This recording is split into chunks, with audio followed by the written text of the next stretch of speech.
Sounds good. Good morning, everybody. We're really pleased to have Grant Kim with us.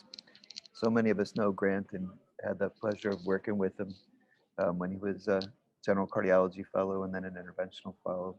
And for those who don't know Grant, he's a great guy and a really good doctor and excellent clinician and interventionist. And he's at CedarsSinai in LA, a very busy program in structural interventions. And Grant has had some experience in treating the tricuspid valve.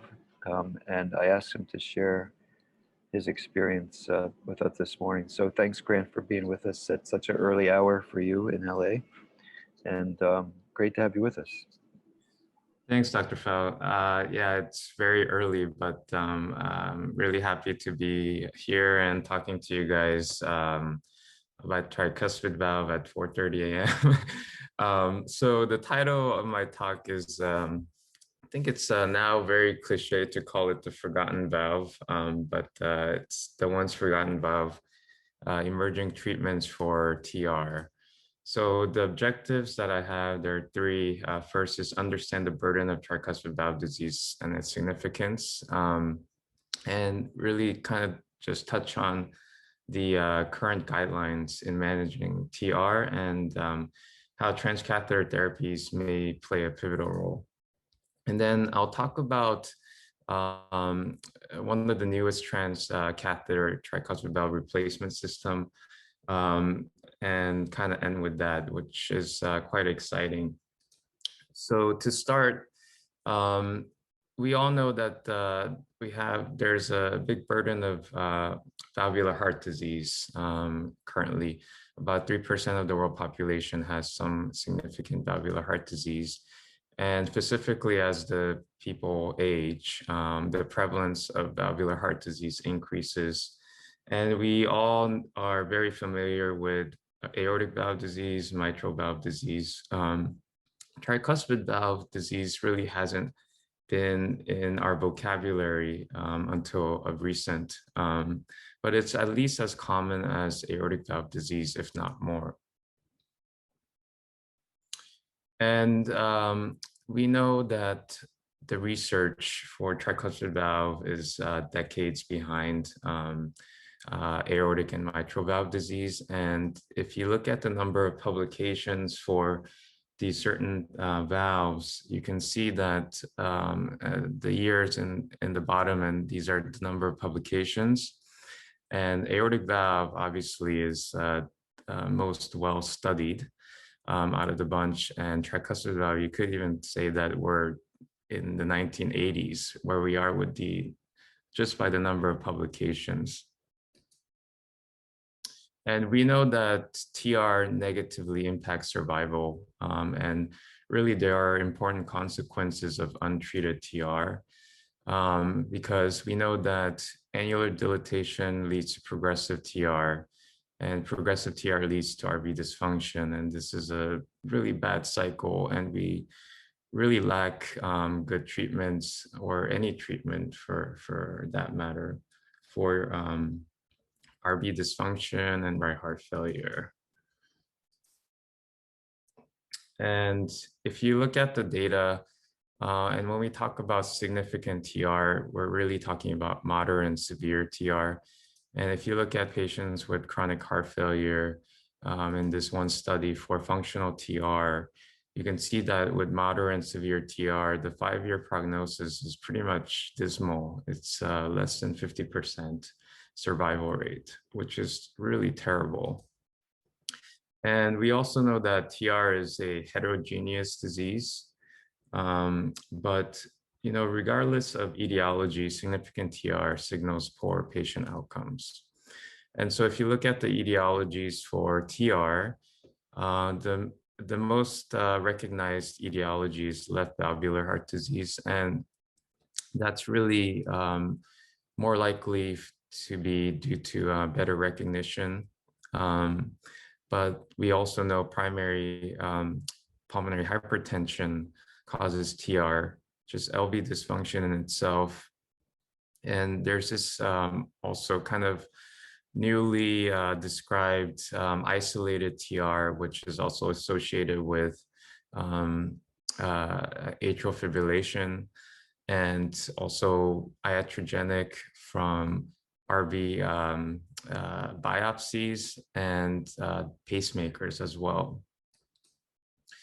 But regardless of etiology, like I said, the annual mortality rate is incredibly high. And this is from the Mayo Clinic. And I think it was just kind of just an epidemiologic studies looking at the whole population. And if you see the orange, sorry, this is, if you see the orange, basically, aside from the congenital, all the different etiologies, the annual mortality rate is greater than 10%, and it goes up to 30%. And again, this is annual mortality. So it's just dismal prognosis. So if there's TR, we often just kind of treat it medically, but if you leave it alone, it really does impact survival. And I just want to touch upon treatment of MR versus TR, because I think there are some similarities in kind of the pathway to transcatheter therapies. So I think it's kind of interesting to see the comparisons. So if you look at significant MR, if you look at the data and in terms of how much treatment there is for mitral valve, it's only about 1 to 2% that we actually treat. But if you compare that to TR, and I'm just talking about surgical treatment here, we're only treating, less than 1% of significant TR. And to give you exact numbers, total number of TR patients, at least this is in the US, they say is about 4.1 million, and patients that are eligible for treatment with moderate to severe or severe MR is about half of that, 1.7 million. And if you add the annual incidence of MR, about 250,000, we're actually only treating 2% by doing about 30,000 cases of mitral valve surgeries in the US. So mitral valve, there's better penetrance, but again, it's quite bad. So there's a lot of need for further research, but again, if we compare it to TR, it's much ahead. We actually don't know the total number of TR patients, and I think it's very difficult because a lot of clinicians, I feel like, under-recognize TR as anything significant. But there are some data to look at, patients who may be eligible for treatment. So significant TR, meaning moderate to severe. So it's a similar number to the number of patients with MR. And similarly, annual incidence, they estimate about 250,000. But we're treating less than 8,000 patients a year. And so again, the number is really poor, and this is talking about surgical treatment. And mostly these are repairs, and mostly these are treatments during left-sided heart surgeries. And so, about 30,000 mitral valve surgeries are performed. About less than a third of that TR is actually looked into. And this is from my grand rounds when I was back at Yale. So this is a little outdated, but I think it's interesting to point out. If you look at the number of echoes done at the echo lab at Yale, and this is back when I was there, I guess, patients with moderate to severe TR, it's in the 2000s, and severe TR, it's about 500, 600 patients, and it's pretty consistent yearly. So 1 out of 7 echo done at Yale has significant TR. which is consistent with the studies showing about 15% of echo findings are consistent with moderate to severe TR. And these numbers are from Dr. Gearson, so it's outdated because it's when I was there. But annually at Yale, they were doing about 10 to 20 cases of tricuspid valve repair and about 10 cases, up to 10 cases of isolated TR surgeries, and about 40 cases of concomitant tricuspid valve surgery during mitral valve surgery. So about 97% of significant TR at Yale was not being treated, at least surgically.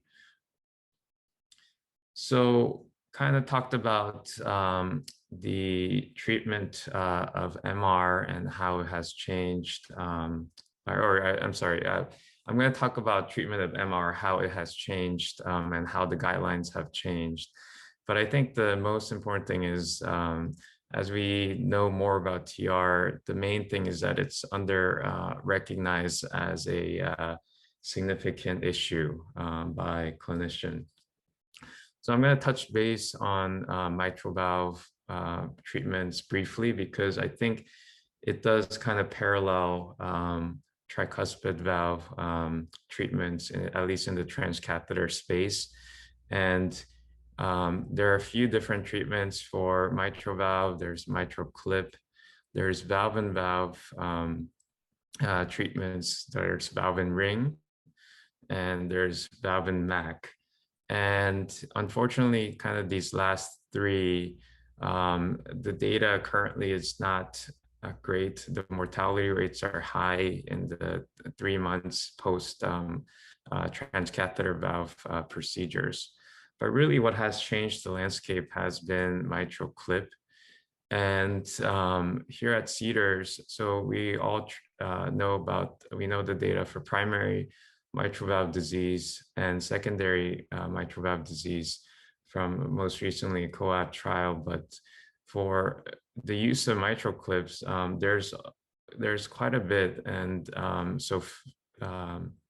it's being used in failed surgical repair, cardiogenic shock, end-stage heart failure. And interestingly, I wish Joe B was here, but for Sam and Hokum, when alcohol septal ablations don't improve the SAM, you can use mitral clip very successfully for these kind of younger patients to get rid of MR and SAM, which is something that is incredible, because obviously it's non-surgical, which is the best part of this, because patients can go home even the same day. So I'm going to share with you just a few cases of mitral clip and kind of go back into TR. But, you know, this is one patient with primary MR with flail of A2. And on echo imaging, you can see that there's this segment here, A2, with severe jet directed posteriorly here. In 15 minutes, we put in one clip and there was trivial MR. So again, 10, 15 years ago, this would have been open heart surgery for most centers. But in 15 minutes, you have a patient who's who's coming out a procedure with just excellent results and just amazing outcomes. Kind of another side of this, this is a patient, 84-year-old, very sick, EF of 20%, cardiogenic shock, renal failure, recurrent VT, and he's had prior mitral valve surgery. And you can see there's severe MR. And initially there's concern that the ring is the hyst, causing us paravalvular leak rather than severe MR through the leaflets. But on further investigation, we see that it's actually intravalvular and kind of hitting into that dehyst portion of the ring. And there's severe restriction of the posterior leaflet.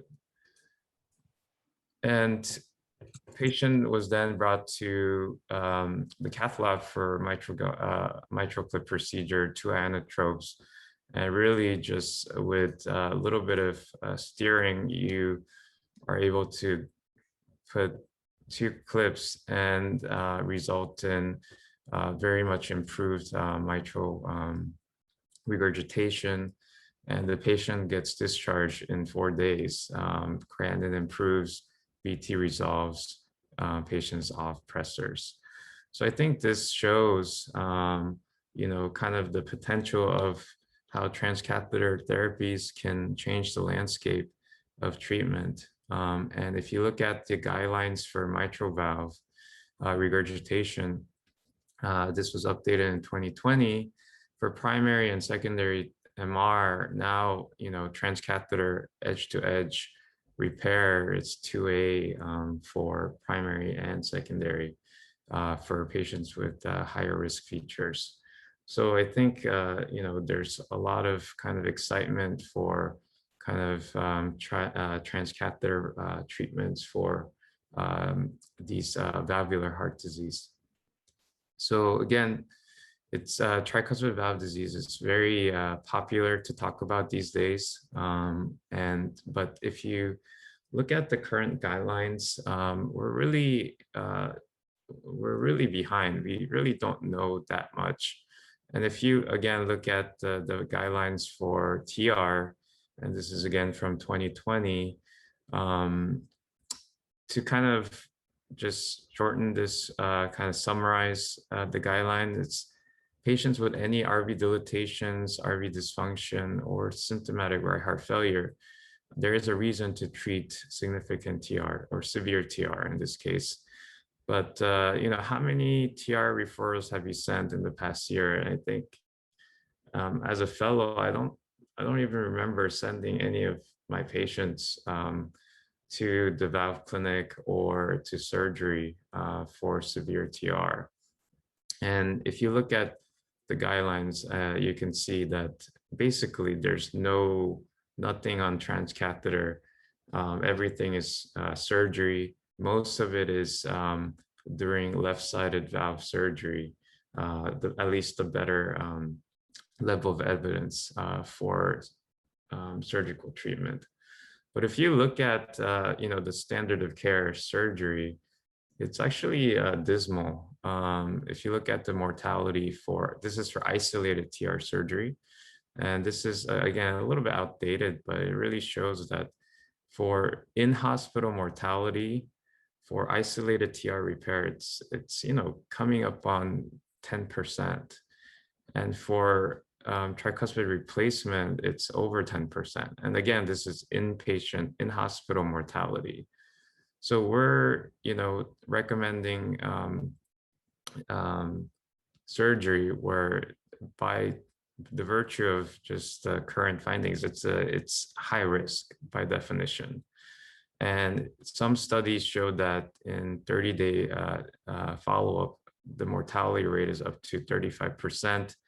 There's poor long-term surgical data, and TR surgery has the highest mortality in the STS database. So again, we're recommending surgery, but it's by definition, it's a high-risk scenario. So, you might be wondering, so why isn't everyone getting, some sort of treatment? And why aren't we just, advancing in transcatheter therapies for the tricuspid valve? But the tricuspid valve is very difficult. It's not a single anatomical disease. As we know, it's heterogeneous. There's functional, there's primary issues, there's secondary issues, and there's a wide range of patient sizes. The annulus, the right atrium, the RV, they're all different. And that really is a big challenge for treating tricuspid valve. And I'll talk about that for the valve that I'm going to talk about later. And the anatomy is challenging, especially for trying this as a transcatheter procedure, because it's very difficult to visualize and you need an expert imaging person to kind of guide you through the whole area.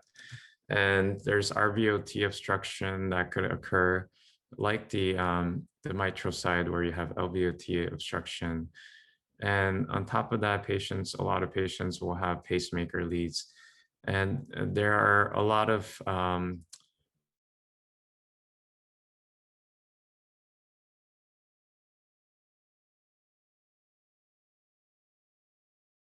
there are kind of different modalities, transcatheter modalities, and there are these stents that were developed early on that you could put in the IVC and SVC. And there are spacers, the Forma spacer that you could put in to kind of block the coap gap. There are annuloplasty devices, and there are, lastly, stent devices, which I will talk about. So if you look at treatment for tricuspid valve, there are a few, and importantly, the mitral clips have become an important part of at least transcatheter tricuspid valve repair. There's also a tricuspid valve replacement that I will touch on. So for the mitral clip space, people have been using it off-label for the tricuspid valve, but also there's a triluminate trial, and there's also the Edwards-Pascal device, which has been used for TR as well. And the trial that I'll touch on for the tricuspid valve replacement, it's the Evoke valve that is developed by Edwards as well. But currently, for patients who's had mitral valve or tricuspid valve surgery, the valve and valve, tricuspid valve and valve, and tricuspid valve and ring are actually pretty good modalities that you could use as kind of a base for transcatheter treatment. And this is one case that we did earlier in the year for patient with prior tricuspid valve replacement, where we put in a Edwards Sapien valve. And there's pretty good data that patients actually do well for valve and valve surgery and valve and ring tricuspid surgery. There's obviously not long-term data, and but the success of the procedure is pretty good. So patients who's had prior tricuspid valve surgery, the transcatheter modality for treatment for either degeneration causing stenosis or regurgitation, the tricuspid transcatheter treatments are actually pretty good, and it's very doable. If you look at the TriValve registry for the most recent interventions for transcatheter interventions for TR, the majority of the cases are mitral clip, and the data is not terrible, but obviously we're kind of in the infant stage for transcatheter treatment. And if you look at the durability of these findings of these modalities, you could see that at 30 days, patients have less TR. Grade 2 or 1 is more than 50%. And if you look at patients, how they feel at 30 days and 6 months, most patients are, at least half the patients are class 2 or less. And if you look specifically at patients who had, better results from these modalities, you can see that patients do pretty good at 6 months. But again, the data, we're still kind of in the infant stage. So I'll share with you some tricuspid clip cases. So this is a young 22-year-old. She was transferred for cardiogenic shock and for transcatheter intervention. She's had heart transplant and due to HOCM, but now she has severe TR and the transplanted heart due to flail of the tricuspid valve due to RV biopsies. And you can see there's this flail of the septal leaflet causing severe TR. It's pretty much a wide jet. No question that there is severe TR. Fortunately, there's not a huge gap in the TR. And she does have a, actually, she doesn't have a device, but she undergoes mitral clip with two clips in the tricuspid valve. And she is able to be weaned from pressors, and she's discharged home in 4 days. The result, again, if you look closely, you have to be honest, it's not a great result, but there is a reduction. And that's kind of the critical aspect of using clips for TR. The final result here is mild to moderate. It's still very difficult from an operator standpoint. It's difficult to image and to get a good result because there are 3 leaflets. It's not the easiest procedure to do. But we've kind of developed here at Cedars kind of a way to kind of focus on putting clips always with the septal leaflet to either the anterior and posterior leaflet, and using NTs rather than XTs for these cases. And you can see there's some data on their durability of mitral clip for TR.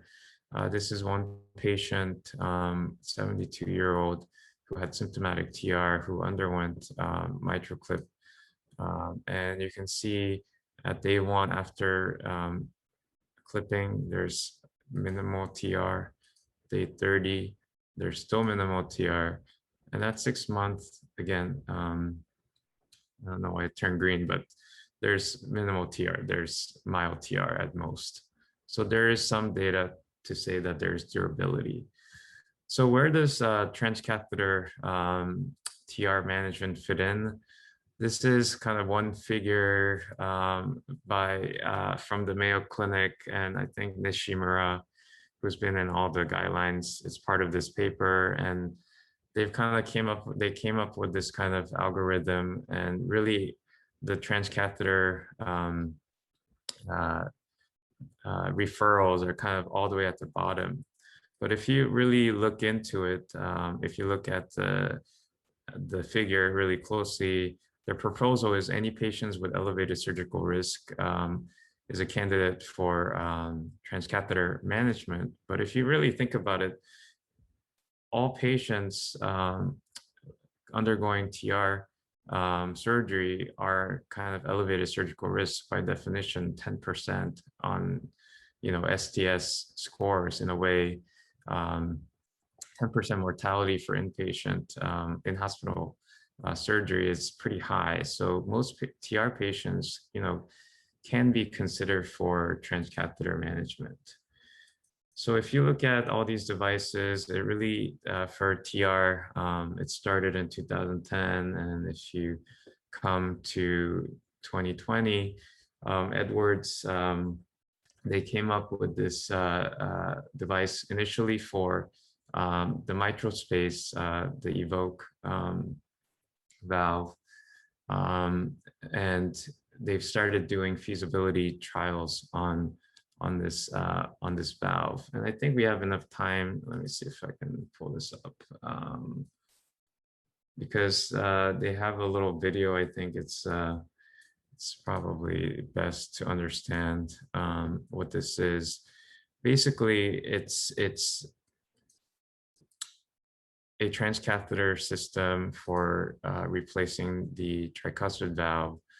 And you go in with a 28 French system, and elegantly you're able to basically open up anchors and attach to the leaflets of the tricuspid valve and pull back on the system and deploy this valve which does work really well.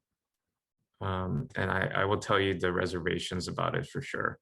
But obviously it's in the kind of infant stage, and we just went from the early feasibility study into the actual trial, the pivotal trial. So again, this is the delivery system. There are only 4 valve sizes, and that's kind of the real limitations. When I first started here, there was only 2 sizes during the feasibility study, the 44 and 48.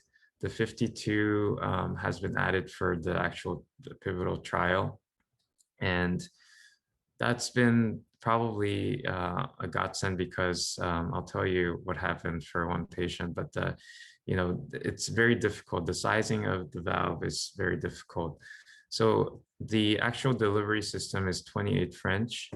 And once you get access in the vein, which is a nice thing, we put in 2 perc closes and we dilate 24, 28, and 33 before we put in the delivery system, which mounts on a stabilizer.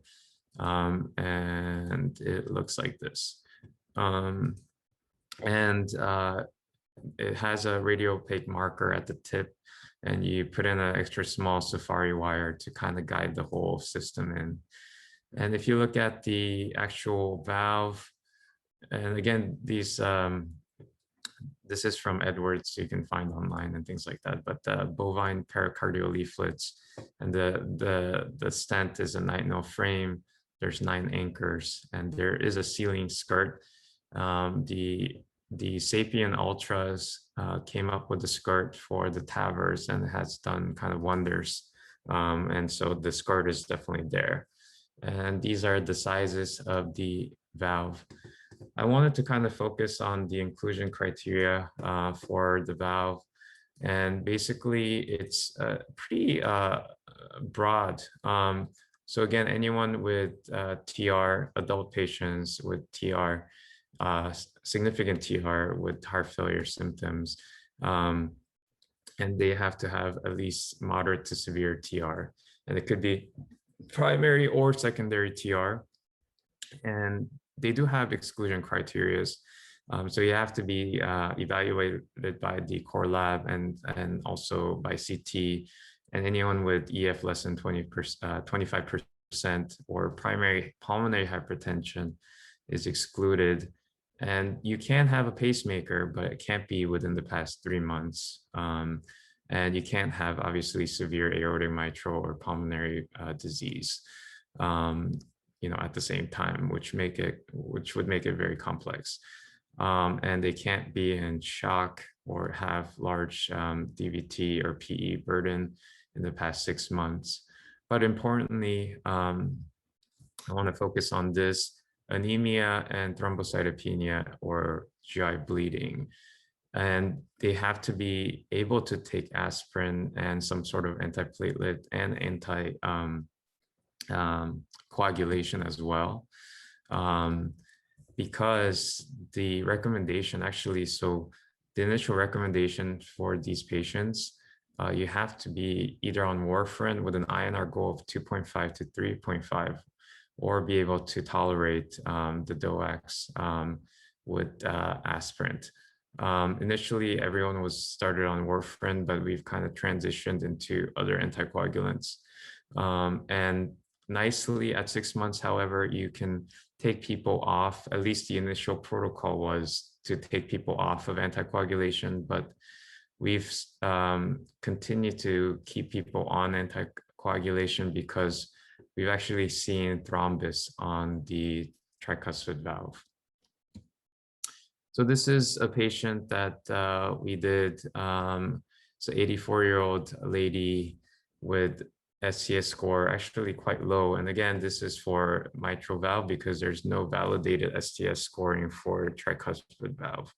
And the etiology of TR was functional. She did have a pacemaker. She had AFib. She had carcinoid lung disease, left bundle, CPAP for sleep apnea.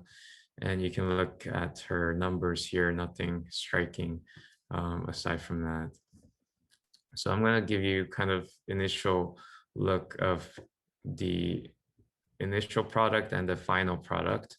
If you look here again, there's severe wide jet TR, and this patient would not be a candidate for a clip because of how wide the TR is. And their clip, obviously, there are certain patients who are candidates, some patients are not candidates.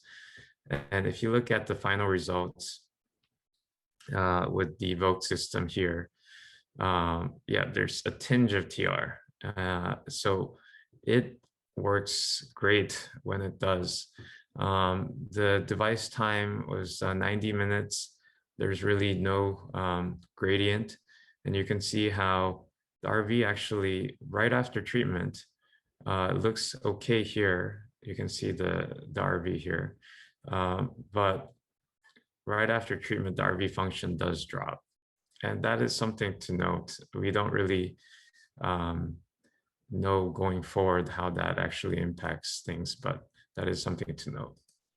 And this is how it looks under fluoro. And we are able to navigate through, you know, pacemakers if they have them. And this is the on-fast view of it. This is another patient with severe TR. This is a gentleman with mixed etiology TR, actually has had carcinoid syndrome, has COPD, small cell pulmonary hypertension. And again, the SDS mortality score is not that high based on mitral valve again. And the laboratory findings and pulmonary findings are within the inclusion criteria. And TR again is severe, it's very wide jet.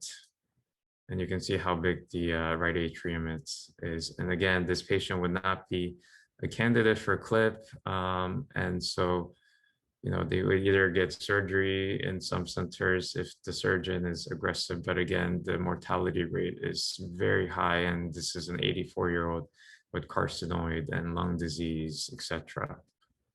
So really not a good way to treat this. So the procedure is done under TE guidance, and not sure why my images are turning green. This is kind of the fluoro aspect here, and everything is done under TE. And the EVOKE cases have kind of helped our imaging for all our mitral cases, because we ended up started doing NPR for basically the whole procedure for the mitral clips as well.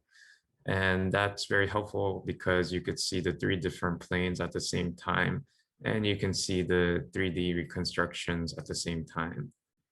But basically, like I said earlier, you go into the RV, you get situated in the apex, and you start opening the anchors. Let's see. And really, it's not a very sophisticated, difficult device in the sense that there's a primary bend that you control and a secondary bend that you control to move it from septal to lateral.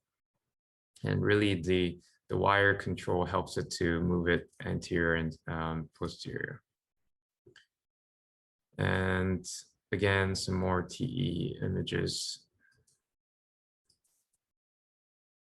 And the valve starts blooming kind of in the ventricular side. And you start kind of retracting the nose cone and the whole valve to make sure you get the leaflets under these anchors. So there are 9 anchors that you carefully visualize under TE. And basically, once it's released, again, this is pre and post. there's a tinge of TR. So it has great results if it works. So I'm going to get to that. So here at Cedars, we've done 25 cases. Implant success has been, good. Inpatient mortality has been 0. There's obviously a lot of AV nodal things in the tricuspid area. So some patients have had pacemaker requirements. We have had to send patients for surgery. And I think that's the biggest thing that I want to touch on, is that valve sizing is very difficult. As you can understand, RV size depends on the volume status of the patient. And so patients, sometimes we've had patients that we diuresed for 3 weeks to see if they would qualify. And again, there are only 3 valve sizes. The 52 is the largest. And to get to that, some people had to be diuresed for long periods of time.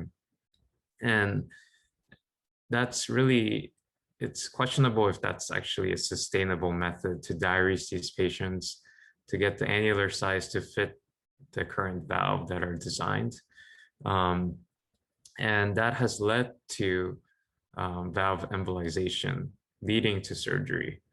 And that's actually the kind of the critical thing that has to improve kind of in the early stage of all this, because there's only 3 sizes of the valve, and the 52 obviously is quite large, but RV can be quite large. And so we've had cases that embolized in the RV, and we've had cases embolized in the RA, and a case where it actually embolized after the fact, meaning that it went very well, the procedure went very well, and the patient was in the PACU, started having episodes of VT.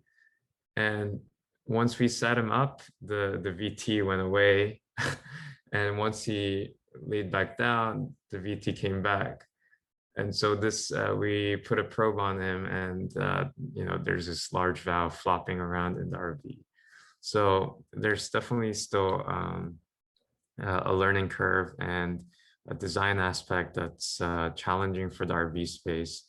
But if you look at just kind of the objective findings for TR reduction, it does work. The procedure time is long because, at least at this stage, it's really guided by the company, and everything is extremely carefully evaluated before the valve is deployed. And the patients to go home, they come out of the procedure feeling well, for the most part. And this is, I think, kind of the research aspect to this. And this is just only 3 patients that I pulled out. But the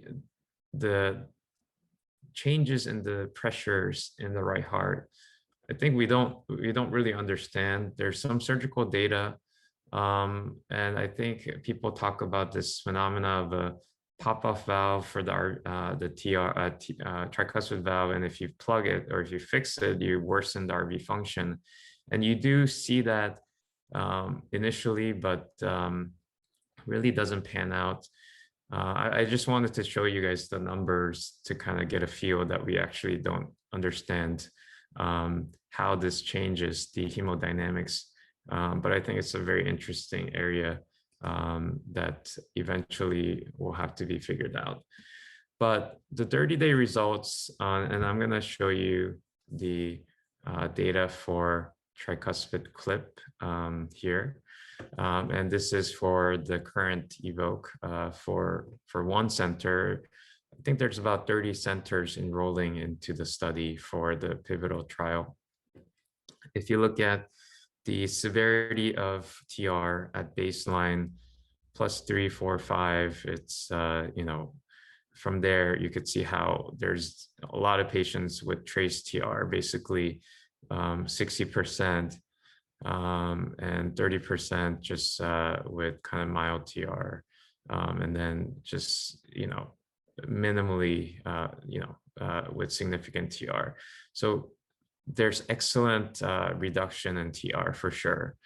And if you look at the findings, how people feel at 30 days, about 2/3 or 2/3 of the patients, or 3/4 of the patients, feel very well. And on the other hand, 24%, about 1/4 of the patients are still not feeling well. And so I think that probably has to do with patient selection. Again, I pointed out that the inclusion and exclusion criteria, it's kind of a wide open inclusion exclusion because how heterogeneous TR is.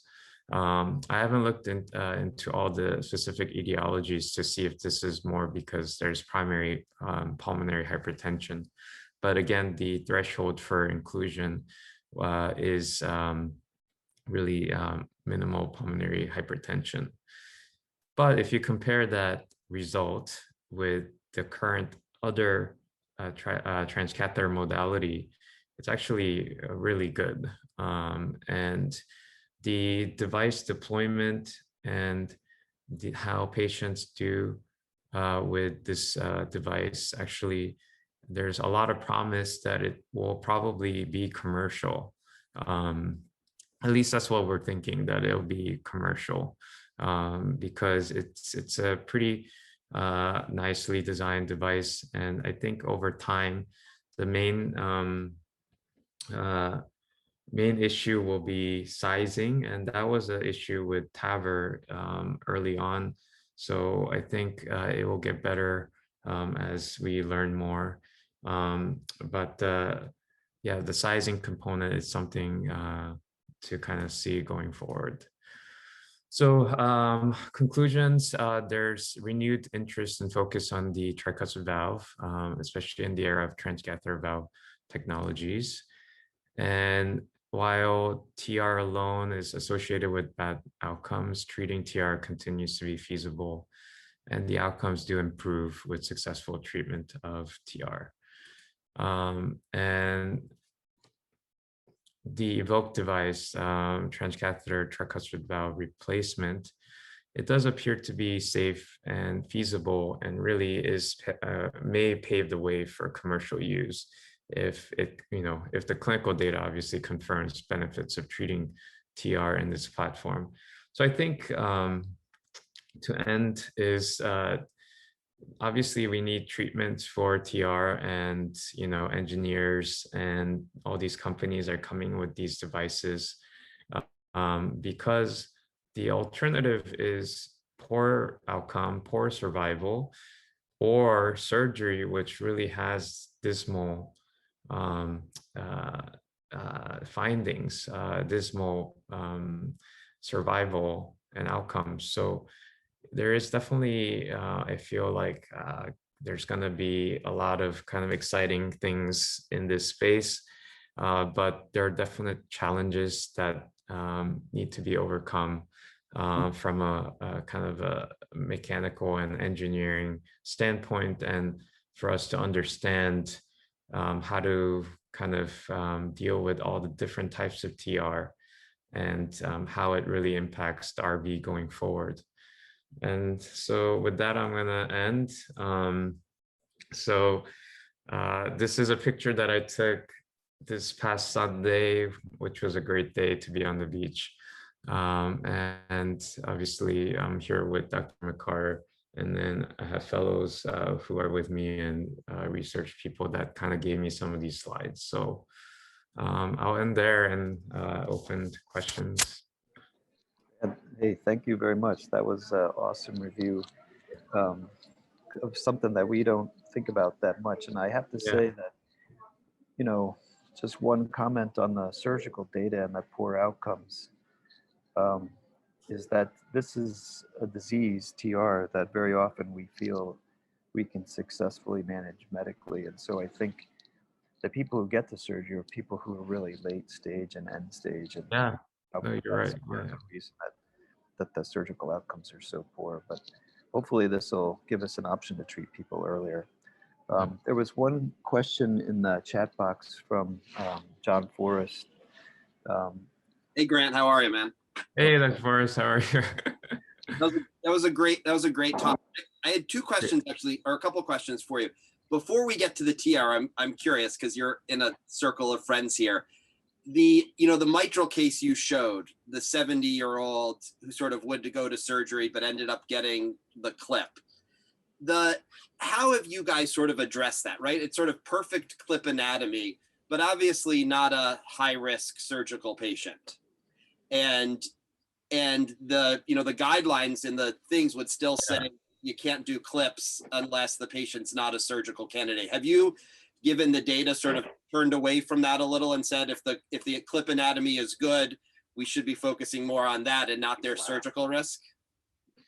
Yeah, I mean, I think that's a very good question because I think you need surgeons that are, I guess, open to be completely honest, right? I think the surgeon has to be open to having patients go for transcatheter therapies. I think it's just kind of the mentality because there are surgeons that obviously could have taken these patients for surgery.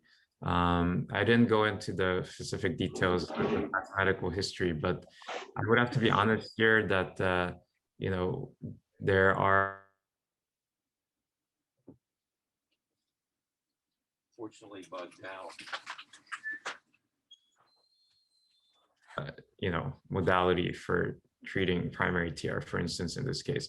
So yeah, I think you need someone that is open to transcatheter, and it's a discussion with the patients that there is an alternative. And so I would say, yes, it's a little bit not by the book, some of these patients, but definitely, there's some sort of kind of clinical social history aspect of it that allow patients to go into, the higher risk category for us to do transcatheter. But I think it's really kind of the surgeon being open to transcatheter, especially when they're a little bit on the older side. And then, so that's the honest answer. I appreciate it. And Yeah. I think I think that's what everyone feels, and so I appreciate it. I just think it's important also just in general to recognize that and sort of to work to spread that word to cardiologists in general who may sort of say this is what the guidelines state strictly, and so that's what I feel, even if the data suggests that there's sort of very favorable anatomy like you showed here, right? A flail A2 is like, Right. Let's go do that clip because it's going to take me 15 or 20 minutes. I'm going to Yeah. It's a beautiful anatomy for it. Right. I'm curious, you guys have done a tremendous job in the tricuspid space, enrolling patients in studies. Yeah. And, we have a number of studies here, Triluminate, and similar to Edwards or Valve, Medtronic's now putting their Intrepid valve in the tricuspid space, which has worked well, but the same challenges that you guys have had, which is really the size of it. And you need, the tricuspid annulus tends to be really large, much larger than the mitral annulus where these valves were initially intended to go in. So there's a huge screen failure rate there. I wonder if you might just touch on how you guys are doing such an amazing job recruiting patients. Do you just rely on people sending you patients who have TR, or is there a mechanism through your echo lab or through other ones that you're able to do such a phenomenal job getting patients into clinical studies? Yeah, so it's actually, this is kind of the eye-opening thing coming to Cedars because it's kind of the business of medicine in a sense. The referral base here is just incredible, and I think it's just because there's so many people here in Los Angeles area, and the way the car works, the referral base is just, it's kind of crazy. It's a good thing for me to see, and I think it's also important for trainees to kind of learn. And I think from an academic standpoint and coming from, Yale, like this is something totally new. I've never really experienced. And basically, there is just phone books of referrals, referees, I guess. And we have NPs basically reaching out on like, monthly basis. And if there's lower referrals from one person, they'll reach out specifically to that person in the community. And they also will go over this. So it's basically marketing, right? They will go over all these new trials. This is, what we have. And, this is what's available. If you have TR patients, send them to us. And as fellows, when we do cases, we actually, and I'll show you what we send, and I'm sure, so we actually send, I don't know, is my screen still being shared? Yep.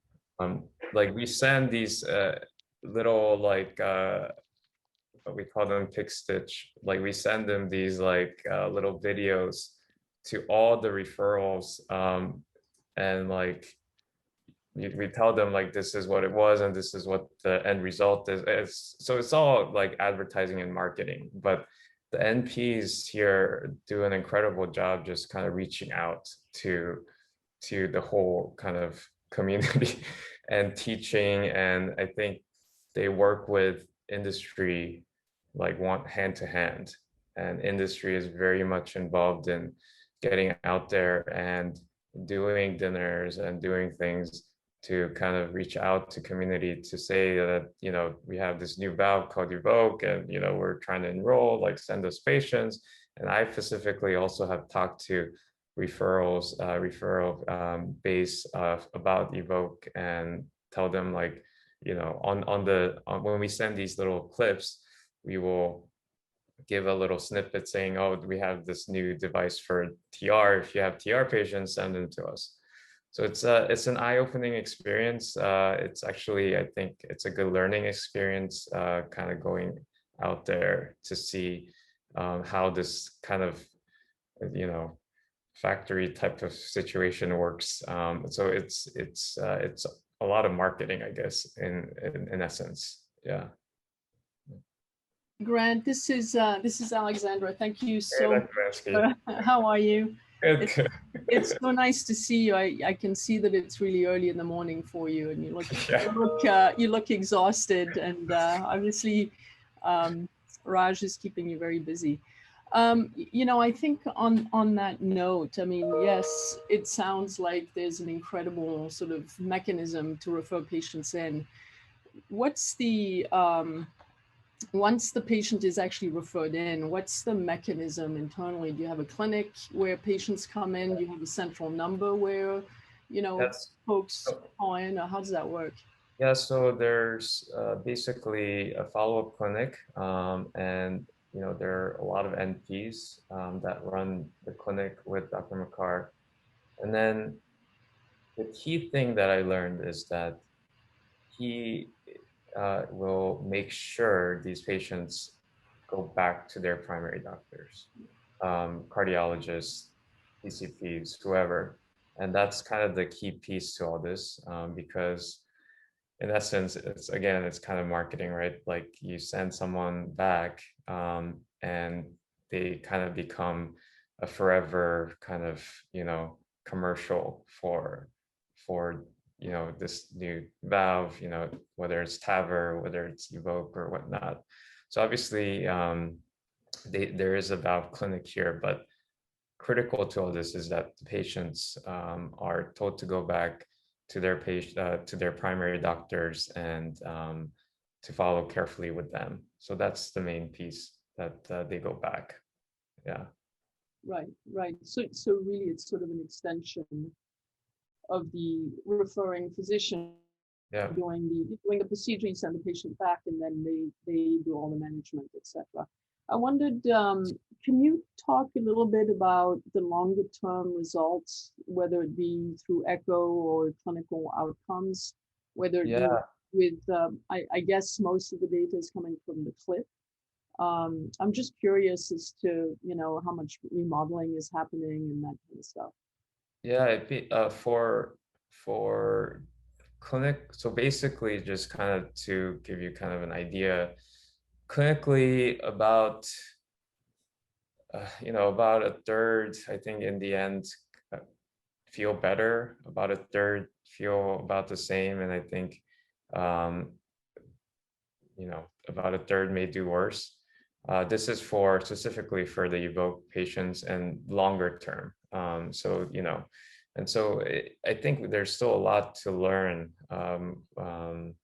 And for specifically for TR, the clip, although there's good data for it, at least shorter term data for it, it's not that exciting in the sense that it's very difficult to get good results.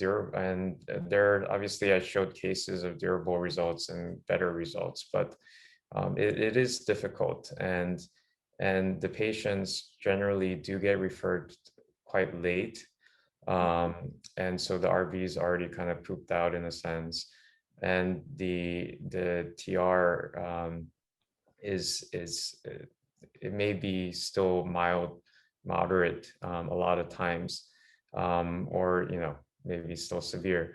So I think there's still a lot of research left for us, and so the transcatheter modalities are available, but to be completely honest, I think we're still learning a lot, and the data still is required, because although we do get some good results, we do get some not good results, and to be totally honest, we still, I feel like, don't know what is exactly happening. I haven't looked into the literature in terms of exactly the hemodynamics. I don't know if there are studies that kind of do, right heart cath for all these patients kind of going forward. But I think that's still kind of an unknown. And I'm not sure if, we would understand at this time what the numbers actually may mean. And so I think that's kind of on the background before we get better devices, because maybe they don't want to know that the RV does get worse a little bit. So there's still a lot to learn. That's kind of where we are. Yeah. Great, thank you. Grant, Thanks so much. It's nice to see you. Grant, thanks a lot. It's Right. getting kind of late, Yeah, so I think we're going to have to Sorry. wrap it up. But I really appreciate you getting up so early and sharing this with us. It's really exciting stuff, and the cases you showed were awesome. So thank you very much, and good luck next year. Please All right. keep in touch and let us know where you end up. All right, sounds good. Thank you, Dr. Fowle. Take Thanks, care, Grant. everyone. All right. Awesome.